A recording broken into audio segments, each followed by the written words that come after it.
Ada sebuah lembaga keuangan dunia yang katanya ingin menyelamatkan negara-negara dari kehancuran ekonomi. Tapi setiap kali ia datang, yang tersisa hanyalah potongan-potongan harapan dan utang yang tak pernah selesai dibayar. Namanya IMF. Mereka tidak menjatuhkan bom, tapi negara-negara bisa runtuh hanya karena sebuah tanda tangan. Ini bukan teori konspirasi. Ini tentang data, tentang sejarah,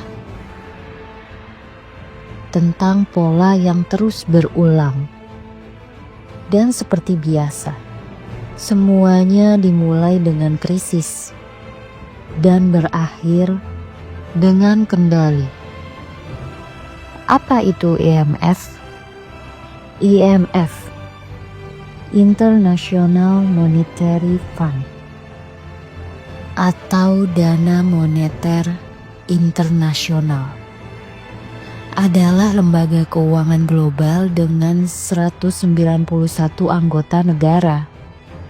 Secara resmi, mereka punya misi mulia: menjaga stabilitas keuangan dunia, mendorong perdagangan internasional, menciptakan lapangan kerja, menumbuhkan ekonomi yang berkelanjutan, dan menghapus kemiskinan. Namun, apakah semua itu nyata? Atau hanya ilusi dari sistem yang sangat kompleks? IMF bukan sekedar lembaga. IMF bukan sekedar organisasi ekonomi. Ia adalah alat bagi kekuatan yang lebih besar. Alat untuk masuk ke dalam dapur ekonomi suatu negara. Bukan dengan senjata, tapi dengan dokumen dan hutang. IMF datang dengan senyum dan pulang membawa tanah. Artinya, mereka datang dengan janji pemulihan ekonomi, lalu pergi meninggalkan negara dalam kendali pasar bebas, korporasi asing, dan utang yang terus membesar. Bagaimana polanya terjadi? Lalu, bagaimana mereka bekerja? Bagaimana wajah bantuan itu dalam praktiknya? 1. Negara sedang krisis, butuh uang cepat.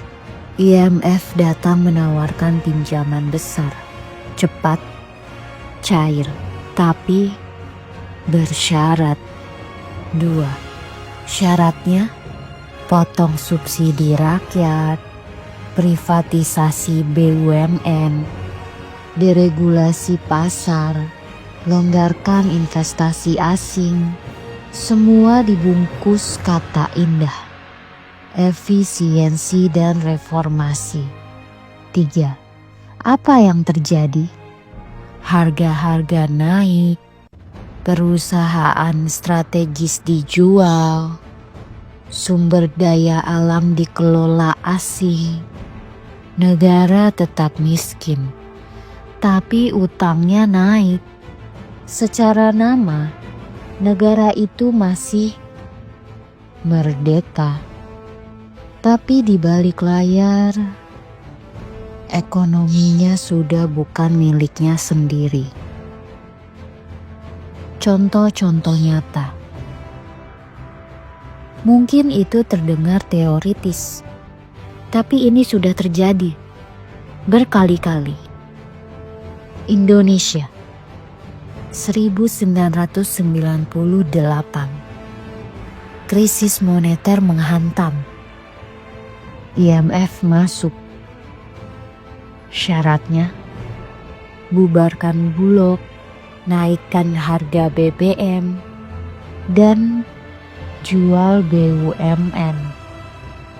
Akhirnya, banyak aset strategis jatuh ke tangan asing. Jamaika.